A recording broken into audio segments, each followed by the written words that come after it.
These delicious fries. Oh, delicious. Oh, gluten-free. Delicious golden waffle fries. These are so good, but I don't have any ketchup. I can't have fries without ketchup. But I do have lots of berries to use up from the other day, so I'm gonna make a like a berry chili ketchup sauce. My berries here. I have my Saskatoon service berries, and then I have a whole combination of all the others. I don't really know how much is here, so I'm going to measure them out and put them in here and figure out about how much of the other ingredients I'll need then based on that. Okay, I got about 20 cups of fruit of that, so I'm going to go ahead and cook it down. Since I'm going to be like removing the seeds and the pulp and stuff like that, it'll probably be way less, maybe 12 cups of fruit or something. Maybe less than that, maybe 10, I don't know. I guess we'll see, but now I kind of know about how much of the other ingredients I have, but I'll know more once I cook this down. So I'm going to go ahead and just cook all this down here, and I have a potato masher, and I'm going to start mashing it up too. So I'm just going to sit here and cook it and mash them up and make a nice pulp. So mash them here. You can see already just from mashing it that it's a lot less, so I might end up with like maybe 10 cups of fruit. It smells amazing. It's almost like a cotton candy kind of smell. It's so good. Makes me wish I was kind of making jam, but there's plenty of jams and jelly to be made later. Just mashing it down there. Look at that. It's kind of hard to see because of all the steam, but you can see it's becoming like a juice liquid, kind of pulp stuff. I'm just going to keep mashing it, and then I'm going to let it cool down, and then I'm going to strain it. Okay, I'm just going to turn the heat off, and then I'm going to just let them sit here and cool down now that it's like now they're all kind of, you know, mixed together in like a juice, and then I can strain them. Okay, it's cooled down enough, so I have been scooping it out and straining it in here. So I'm just going to take a little here, pour it in here, and then I just sit here and I'm gonna just press it and move it around and squish out all the liquids and get rid of all the seeds and pulp and stuff, because it's mostly seeds. So this is what you're left with, and it's mostly just like seeds. It doesn't look like it, but it is, trust me. So I really don't want it.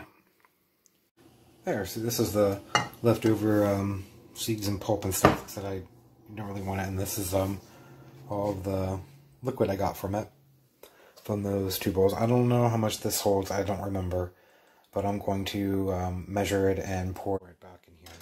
I'll just compost because it's just seeds and pulp. I measured it out and put it back in here, and I got 8 cups.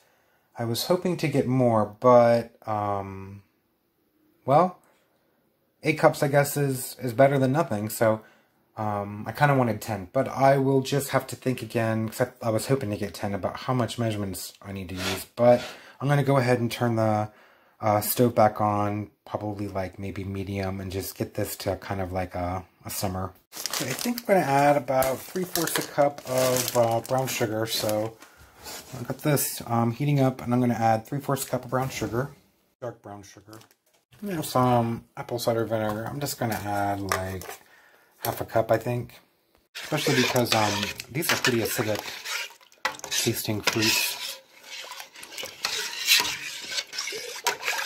That mixed together there. Sorry about that noise. I will be right back. I'm going to add some more ingredients here. I'm going to add a tablespoon of garlic powder. I'm going to add a tablespoon of dry mustard powder. Add a 1/4 teaspoon of allspice. Add a little more than a 1/4 teaspoon of ginger.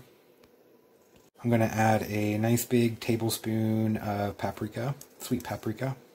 Add a 1/4 teaspoon of red hot cayenne pepper. Add about 1/2 teaspoon of black pepper, ground black pepper. I'm going to add 3 tablespoons of Worcestershire sauce. At least 3. I'm going to mix all this together here. Plan here, now that it's pretty good, well mixed together, is once it gets to about a simmer, is to just let it get really hot and reduce to about half, so that it's nice and thick. So I'll just leave it uncovered and just let it sit here and simmer, and just continue to stir it every now and then, and till it gets about 3/4 to half of what it is now, and so that it's nice and thick. So it's simmering. I'm just gonna sit here and stir it every now and then and check on it until it reduces about by about a half, I guess. I don't want it to be too thick, but just gonna let it reduce until it's as thick of the sauce as I kind of want it, really. Bubbling away. Let's stir it up here a bit. Ooh, watch out for that steam. And it's getting thicker. Still very runny though. There's some jars, some half pints in here heating up because it's to another burner, and it is pretty much about the way I want it. It looks still pretty runny, but it'll thicken up as it cools. I can tell by how it's sticking to the side here. And so I have about 8 half pints in here. I don't know if that's how many I'm going to get, but that's how many jars I have in here. I'm going to just get this to boiling and heat up these jars so that they won't break when I put the boiling sauce in them. And then I'm going to put them back in here and do a boiling water bath for 20 minutes so that I can keep them on my pantry. Okay, I think these are pretty hot and tempered enough that I can take them out and put the sauce in them before I put them back in the water. Okay, I'm just going to take the sauce here, and I'm going to pour it to about 1/2 inch, which is midway between this and the top.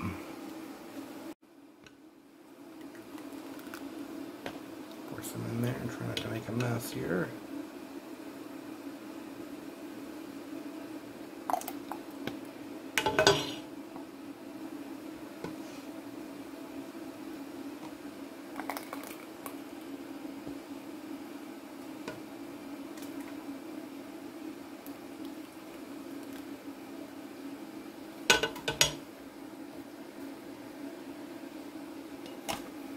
And then I will just clean that up there and wipe that off with a clean towel, and then I'll put the lid on here. Go ahead and fill out the rest of them first though. Okay, I have 5 of them all filled up. I have 6 of them, but this one just isn't just quite enough. You know, I think I'm going to go ahead and try to do it anyway. If it doesn't seal, and I'll just use it first. I wiped all the rims really well with white paper towel, so I'm going to go ahead and put the lids on all of them.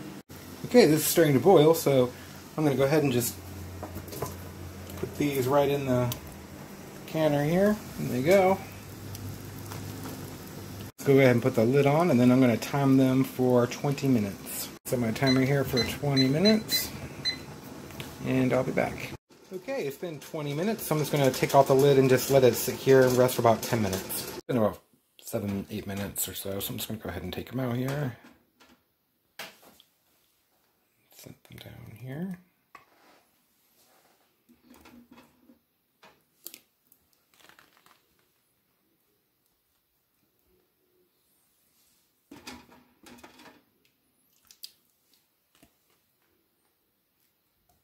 Okay. Ooh, we're sealing up there. They look pretty good. They're sealing up, and I'll be back tomorrow sometime to check to see if they are all sealed, and probably open this one because I think this is the one that I had just a little less in, and try it out because I want to try this out and tell you what it's like. Here we go. Now I can have fries and ketchup. I'm going to open up some of this ketchup here.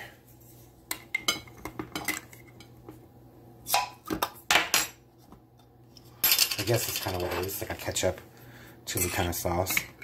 I'm just going to put some right here. Probably a good kind of tangy barbecue sauce. And have some with some fries. Oh, this is so good.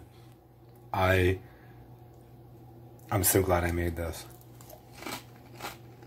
Oh wow, it's good. I've never had or made like a fruit barbecue sauce or a fruit ketchup or something, like a plum or cherry or berry or something, you should try it. It's really, really good. Tomatoes aren't the only fruit that has to be used to make a ketchup or a chili sauce or a barbecue sauce. Oh, so good. Excuse me. Oh man, this is so good though. I can't wait to try this on like a burger or a hot dog or something. It's so good.